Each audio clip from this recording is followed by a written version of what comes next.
Last night, Elon Musk appeared on SNL, and as expected, there were some jokes about Dogecoin. But it seems like there's a difference between somebody laughing with you and somebody laughing at you. So I'm going to explain to you why Elon Musk, in my view, single-handedly destroyed the price of Dogecoin, just like he was the guy who single-handedly created the price of Dogecoin. We're going to break all that down. So buckle up your seatbelt, hit the thumbs up button. We're going to get started on the Black Financial Channel right now.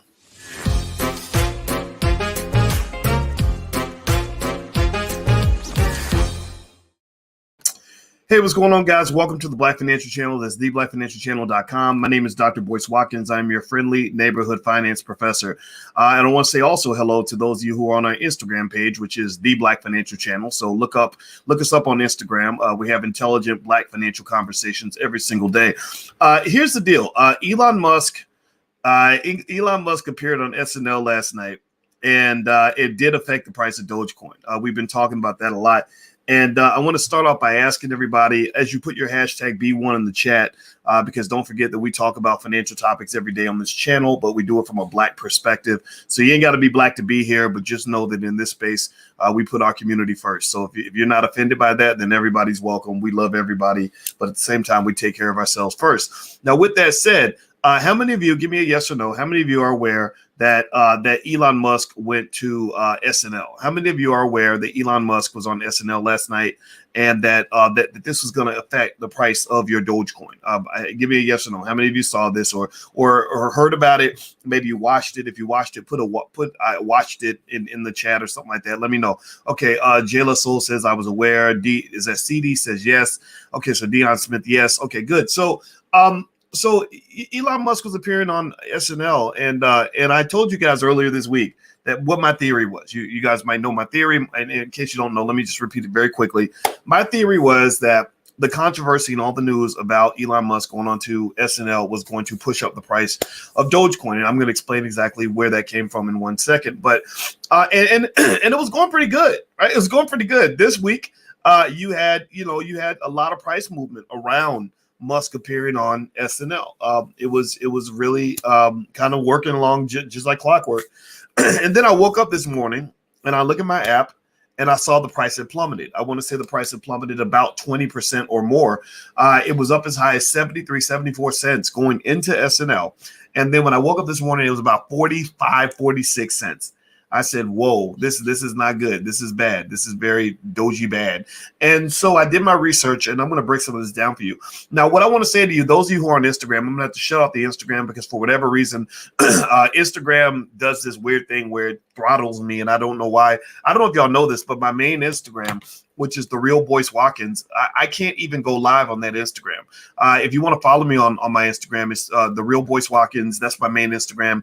I can't even go live on that Instagram. And then the Black Financial Channel, they always sort of throttle and freeze and stuff like that. So I'm going to shut this off. So once I shut this off, just go to the blackfinancialchannel.com. That's the YouTube channel, or you can catch it later on Spotify. This podcast is on Spotify. So if you look up Dr. Boyce Watkins on Spotify, you'll find me on there too. So I'm going to shut this down and let's get it cracking. All right. So the deal with Elon Musk and Dogecoin was I was really optimistic about what I thought Musk could do for the price of Doge, once he went on to SNL. Now, I've told you guys that this was not a serious investment in my view because Dogecoin.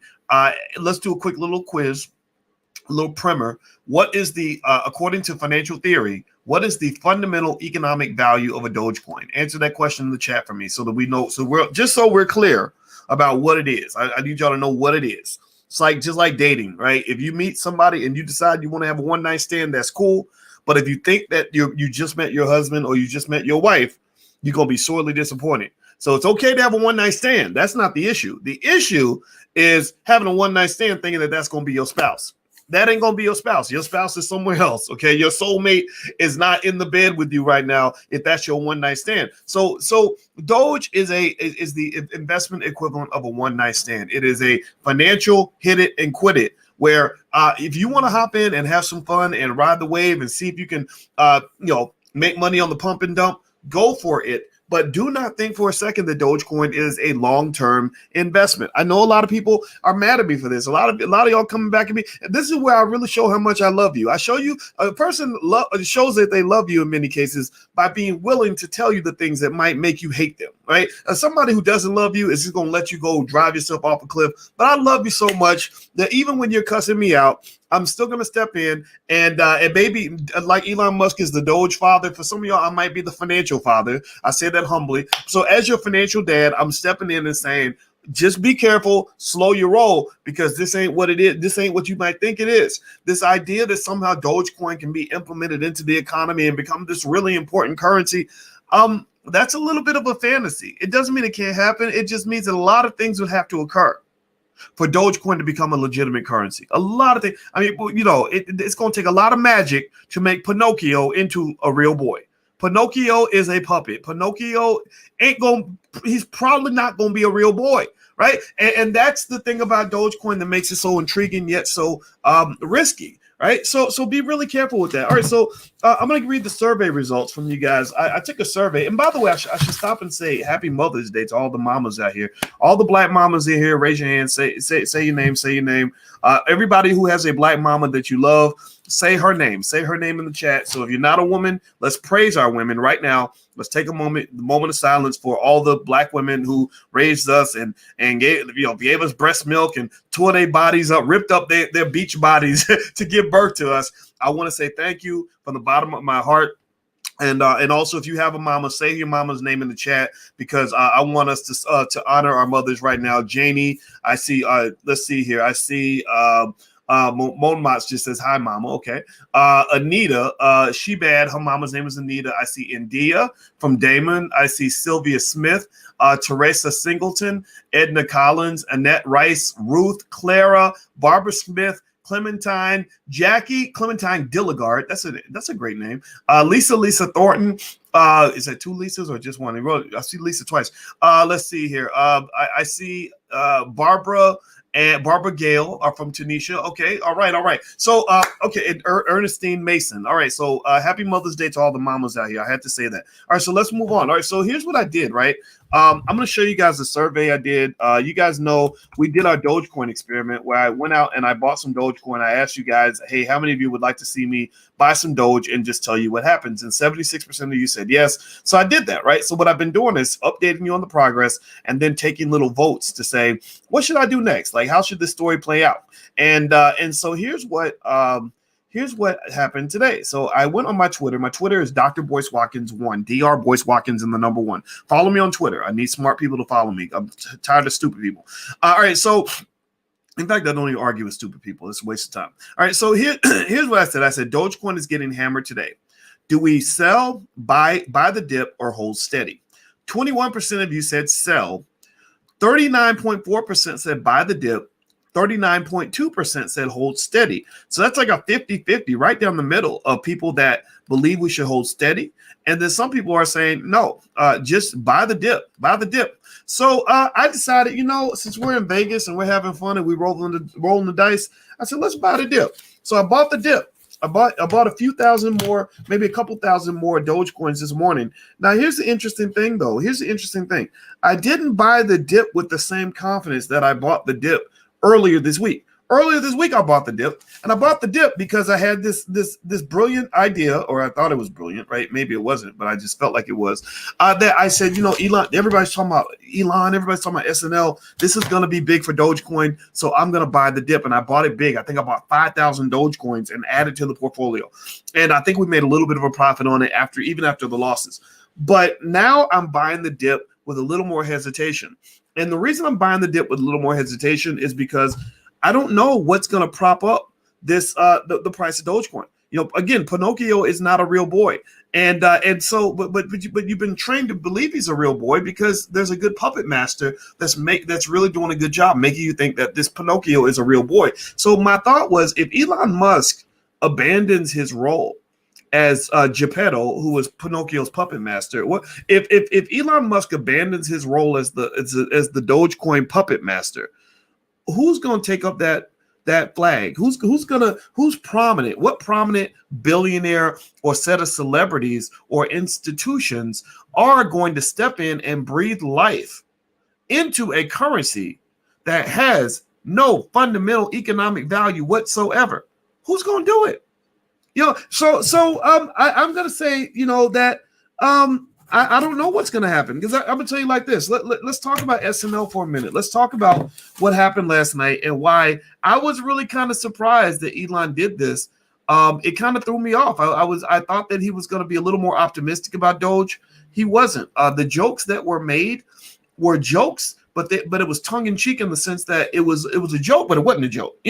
Somebody makes a joke, but it really ain't a joke. Like they joke about, ha ha ha, you always eat all the chicken. They're really mad because you ate all the chicken.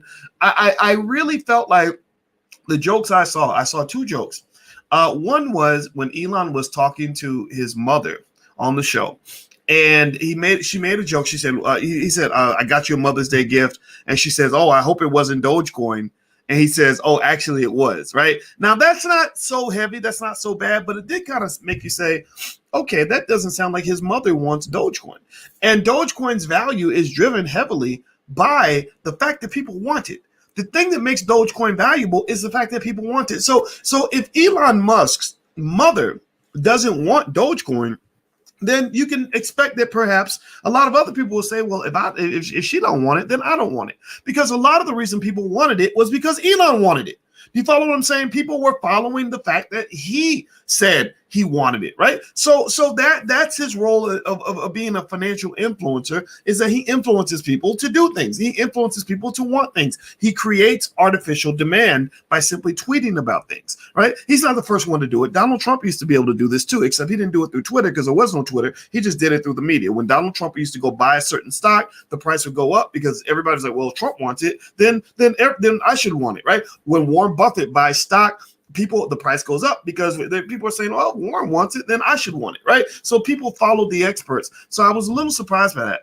The second thing that got to me was this. I saw a skit that Elon Musk did with Michael Shea, the brother on this show. Michael Shea, who's pretty good. I don't know if he's going to be a big star or not. He's not quite Eddie Murphy, but he's not as bad as, like, I don't know, Tracy Morgan or that other guy that didn't go anywhere. I forgot his name.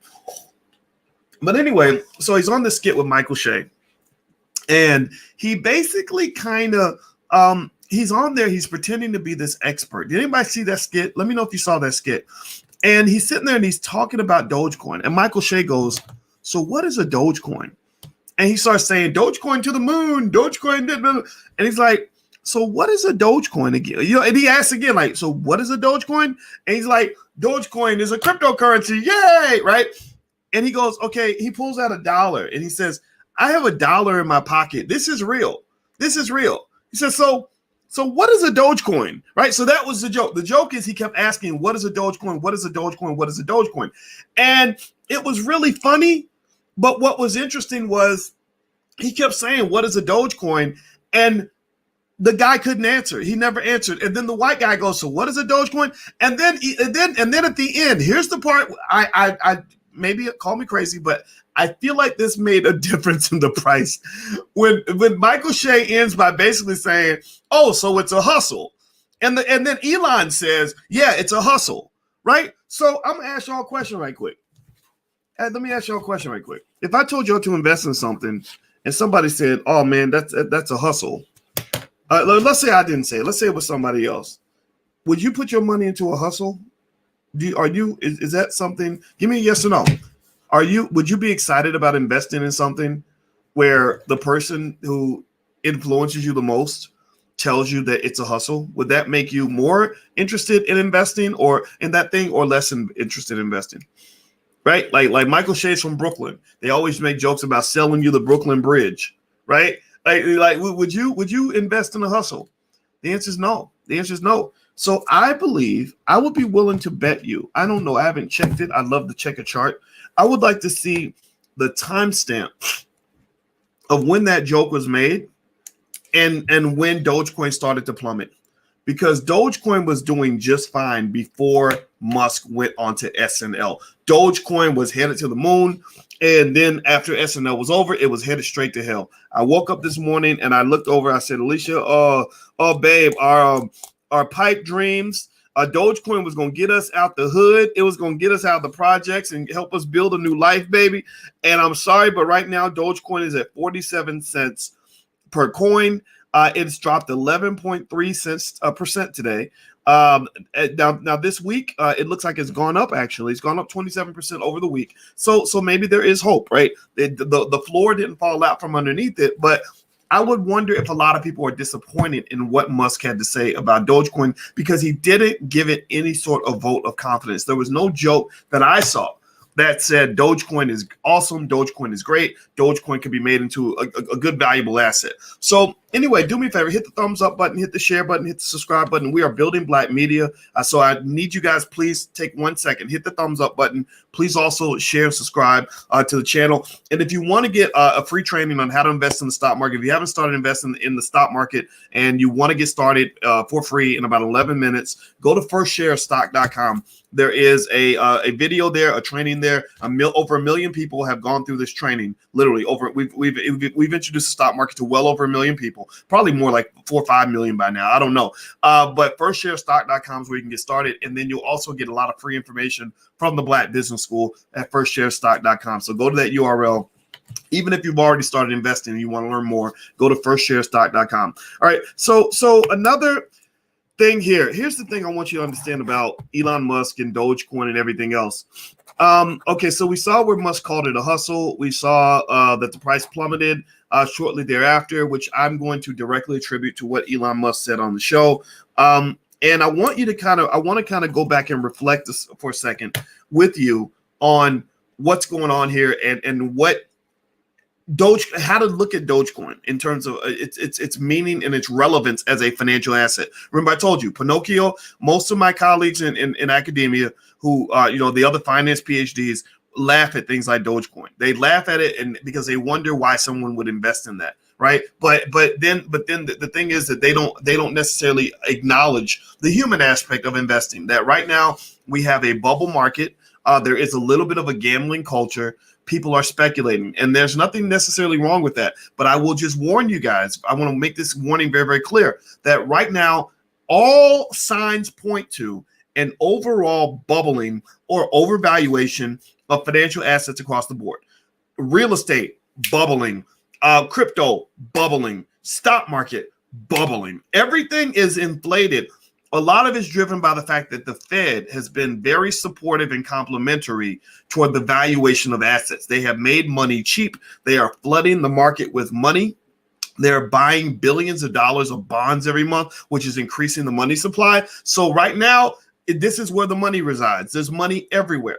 What people are worried about, what they're looking forward to or concerned about, is that there's going to be a day where the head of the Fed, Jay Powell, steps out and makes a little tiny comment, some little comment to say, okay, we good now. Like the economy's cool. We're gonna slow down, and just be ready, because on that day, your stocks are going to get a body blow. Like you're gonna feel like you just like you just made love to an elephant, because you're gonna get screwed that day big time. You're gonna be mad that day. Just be ready. Just be ready. Just like my daddy told me when I met my first girlfriend and I thought I was in love and I thought she's gonna be my wife and the mother of my kids. And my dad was like, cool it now, like New Edition, like at some point this is going to end and it's going to break your heart and destroy you. So just be ready. Just know that the movie may not end well, but you will be okay, right? Just like in investing, you will be okay, but it's going to hurt right at that moment. So you want to just kind of be ready for that, okay?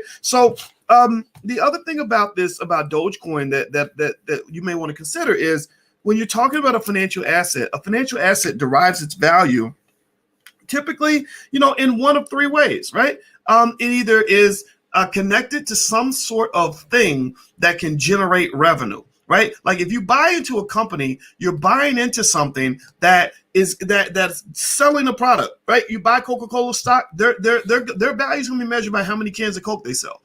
If you buy a cow, that cow is going to be measured by, maybe how good the meat's going to taste, or how much milk the cow is producing, or how many calves the cow is going to give birth to, right? You've got something that's being produced from that asset. Another reason for something like Doge to have value could be utility, right? Can you use it for something, right? So if you have a currency, a dollar in my pocket, like Michael Shea pulled out the dollar and said, here's a dollar in my pocket. This is real. But what is Dogecoin, right? Well, a dollar has value because you can use it. You can go to the store with that. You can go down and buy you a bag of Cheetos and a hot dog with that money, right? Dogecoin has no such value. Dogecoin is not a revenue generating commodity. Dogecoin is not it's something that has utility. You can't use it. You can't eat it. There's no value there. Even a banana can be eaten, right? So the thing about Dogecoin is that its value is driven purely by speculation. It's being driven by this idea that you're going to buy it at 45 cents or 50 cents per coin, and that you will find somebody who is willing to pay more than what you paid, right? Some would say a cynic would call that the bigger fool theory, or the bigger sucker theory, that I might be a sucker for buying it for 50 cents, even though I know it's not worth anything, but I believe that there's a bigger sucker out there. So at that point, you're running into the space of almost like a financial religion, where you just believe in the core of your heart. You just have faith, like in Jesus. You just have faith that in the afterlife, meaning your life after you make this transaction, that in the afterlife, you're going to go to heaven, that you're going to buy this coin for 50 cents, and that at some point it's going to be worth $2 or $10 or $100, and all your dreams will come true, right? I'm not saying that's necessarily bad. I'm just saying that sometimes dreams don't come true. So you got to just be careful with that. All right. So do me a favor, as we move forward, hit the thumbs up button, hit the share button, hit the subscribe button. I want to remind you guys that if you have kids and you want your kids to be financially literate, we have financial workbooks and flashcards we designed with experts from the Black community who created Black wealth workbooks and flashcards and everything else that are really, really good. We have tens of thousands of parents across the country that have tried them and they love them. So feel free to go take a look. It's at financialworkbooks.com. That's financialworkbooks.com. All right. So one more thing I'll mention about, actually two more things. One more thing about Dogecoin is this. Dogecoin is a little bit in that space of Tesla, where they both have what is called a key man risk. Key man risk is when you have an asset that has a huge value because you got one guy, kind of like a financial Michael Jordan, who's kind of carrying the load. When you got one guy, who's the leader of the pack, the one guy everyone's investing in, the one guy that everybody loves and believes in, like which would be an Elon Musk. And so here's the thing. If one day, here's the thing, the problem with human beings is that human beings don't live forever. Human beings can they can die, they can get caught up in sex scandals, terrible things can happen, they go to prison. So Elon Musk is that guy who is the key man behind a lot of stuff, right? So if you're invested in Tesla, which by the way has been dropping the last 3 months, it's dropped maybe 23% in the last 3 months. Tesla was skyrocketing, and now it's just sort of flat and dropping. If something were to happen to Musk, if he were to get locked up, if he were to get sick or whatever, just know that the value of your Tesla stock would probably plummet. And Tesla is probably the most stable asset that Elon Musk is associated with. The less stable assets would be SpaceX or Dogecoin, especially, right? So just know that if Elon Musk says anything, if he so much as breathes something negative about Dogecoin, which actually he's kind of done that, and I believe he can continue to do that, then just know that you're going to lose money that way. So be really careful with this key man risk. And also just know that because Dogecoin has no fundamental economic value to speak of, it's pretty much a momentum trade, meaning that you're just hoping that people continue to think that Dogecoin is cool. You're hoping that the artificial demand that's been created for Dogecoin, which can't be used for anything other than sitting in your app, maybe your Robinhood app or whatever app you use to buy it with. I'm not judging, right? That's all this is, just sits there and you're waiting for it to go up in value, okay? So just be very careful about that and just know that could be an issue. All right, so the next thing I would say here, this came from Faye Bishop, my friend Faye Bishop, who was on Twitter, and Faye made an interesting tweet about Doge today that I thought was actually on point, and she ended up being correct. So let me see here. Let me see if I can find the. Let's see here. Here we go. She said, don't be surprised if the Robinhood app has server problems during the SNL episode. So let me show you. I'll just show you so you can see a screenshot. Everybody should follow Faye Bishop. She's a smart lady. All right. So here's what she put up on her screen. And I saw that and I looked it up and I researched it. And guess what? Robinhood did have server problems during the SNL episode. Like they did. They had trouble. You know why they had trouble? Because they had a gang of people, a whole lynch mob of people rushing to sell their Dogecoin right after Elon Musk called it a hustle. Right after he called it a hustle, there was an overload of people that were dying to get rid of their Dogecoin because they were thinking, oh my God, there are no bigger suckers now. So I better get out while I can because I'm in the middle of a pump and dump. A pump and dump is like when you're in a crowded theater and somebody screams fire.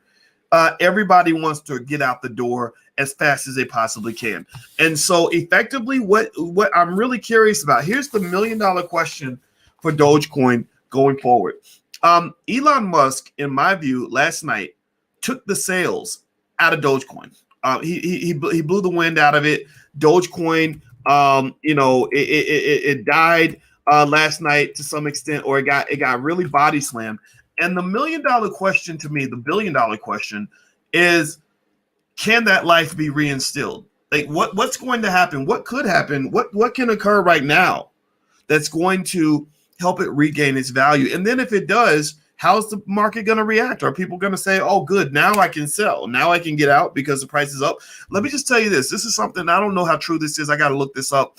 But there was a buddy of mine who told me that that he saw a report that stated that there are millions and millions of people who have lined up trades, meaning where you put in a limit order. Limit order is where you tell the system, sell when it hits this point, right? There are a lot of people who've lined up trades to sell right when Dogecoin hits $1. That $1 is their limit price, and the dollar that's a psychological number, right? That's a huge milestone for Dogecoin. So don't be surprised if when Doge hits $1 that you see a big drop. And that's the question though, is will it ever hit $1?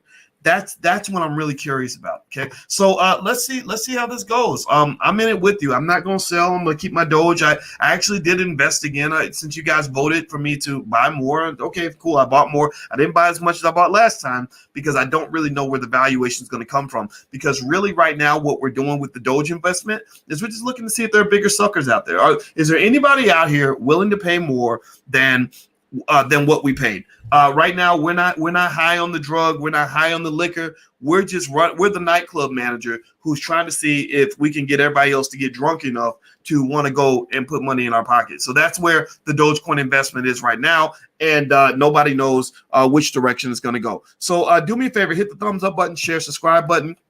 And also, those of you who are interested in the Black Wealth Bootcamp, feel free to go check that out. Actually, you can use the code word podcast and get 30% off. It's really, really good. It's very, very popular. A lot of people loved it. And so we actually did a boot camp. I'll do a live one in the fall. But if you want to go and jump in now and go through everything we did earlier this year, it's really good for people that want to get off the corporate plantation and increase your economic independence, things like that. And it's a great program for your family. So feel free to go take a look at blackwealthbootcamp.com and use the code word podcast. And you can get 30% off anything in the Black Business School. So keep that in your pocket.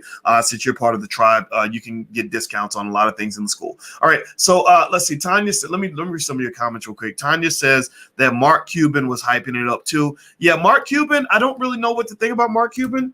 I like Mark Cuban, but then sometimes you have older people who want to stay relevant and they want to stay cool. They want young people to like them. So they kind of go along with anything that's like trendy, anything that's like, crazy and stupid. Like there's a guy named Papaltia or something. He has a long Indian name and he's a billionaire and he made his money on Facebook. And he kind of goes along with anything that the 20-somethings are into. And because they don't want to become dinosaurs like Warren Buffett, where where young people get mad at you because you're saying things that they don't want to hear. So Mark Cuban, I don't think Mark Cuban makes a valid argument for the long-term fundamental value of Dogecoin. I think he just thinks it's cool because he's kind of into whatever is kind of anti-establishment. Let's see here. Let's see. I am Styles G says, buy the rumor, sell the news. These are comments on my Instagram. My Instagram is the real Boyce Watkins. Let's see. Sherm Sweet says, buy the dip. Let's see. Unique Beat says, I should have pulled out before the airing. Okay, I should have pulled out. That's funny. Famous last words. Not sustainable, says Alicia Dumbs. Sherman, let's see here. The third kind says it's going to hit $1. The B property says maybe he said that to kill the value so he can buy loads after. Okay, so there are some people that would argue that perhaps, and this isn't out of the question, it's been done before, but who knows? He says, he says, hey, maybe Elon Musk is dropping the price so that he can sneakily step in and make a bunch of money by buying it when the price is low and pushing the price back up. Well, I don't think Elon Musk needs to do that per se, because the man's worth, 150 billion or 180 billion dollars or something like that.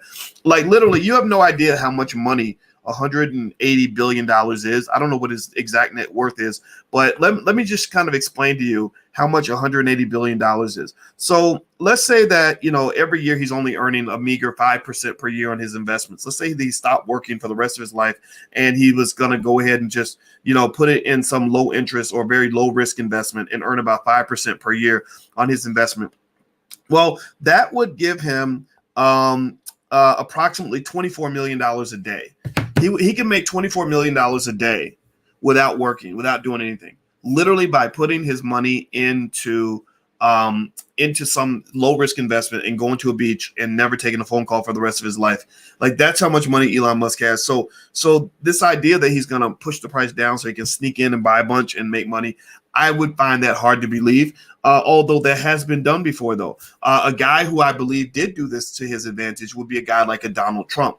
Donald Trump, on many occasions back in the 1980s, would deliberately manipulate the market by basically announcing or spreading a rumor that he was planning to do a takeover of a company. And what would happen is that when that rumor got out there, and Trump would buy a bunch of shares and make it look like he was really planning to take over the company, buy just enough to get people's attention. And then he would spread the rumor that he's thinking about making a hostile bid for the company. And so what would happen is that because of the rumor, the price would go up, up, up, up, up. And then what Trump would do is he would sell. And he'd say, I was just playing. I was just playing, right? So that is one of the factors of market manipulation that does exist. It's probably gotten worse because of social media, because people can just tweet something or say something and push the price of an asset up. Is it a problem? I don't know. I mean, I guess so. It shows that something that you've probably known since the beginning, that in America, a capitalist society, wealthy people that have wealth tend to do better. They tend to have more power. They tend to have more leverage. Well, that's why black wealth is so important. That's why black people have to build our wealth so that we can have real leverage. All this other stuff ain't going to work. You got to build your wealth. So you got 1.4 trillion that you control as a community. You can do great things with that. That is not 1.4 trillion in spending power. Never let a magazine, Essence, Ebony, or anybody tell you that you have 1.4 trillion in spending power. That is not true. What you have is you have 1.4 trillion in investing power. That's where your power actually realizes itself. Do you follow what I'm saying? Give me a yes or no if you understand, if you get what I'm saying. Okay, guys. So I'm going to bounce up out of here. Hit the thumbs up button, hit the share button, hit the subscribe button. And like I said, if you want to take a look at the Black Wealth Bootcamp, feel free to go take a look. Everything in the Black Business School, by the way, has a 30-day, 100% money back guarantee. So if you're not happy for any reason, you just email us and we will take good care of you. And also, those of you who are in the Black Stock Market Program, just know we're going to meet Tuesday morning at 11 a.m. Eastern. We meet every Tuesday. And so if you want to join and want to take a look, the first month is free. You can go to the blackstockmarketprogram.com. So feel free, and you can submit questions to me in advance. I will answer every single question that's submitted in advance for every single class session. So take care, guys. Have a good day. Hit the thumbs up button on your way out. Thank you for listening, and I will see you guys soon. Take care. Peace.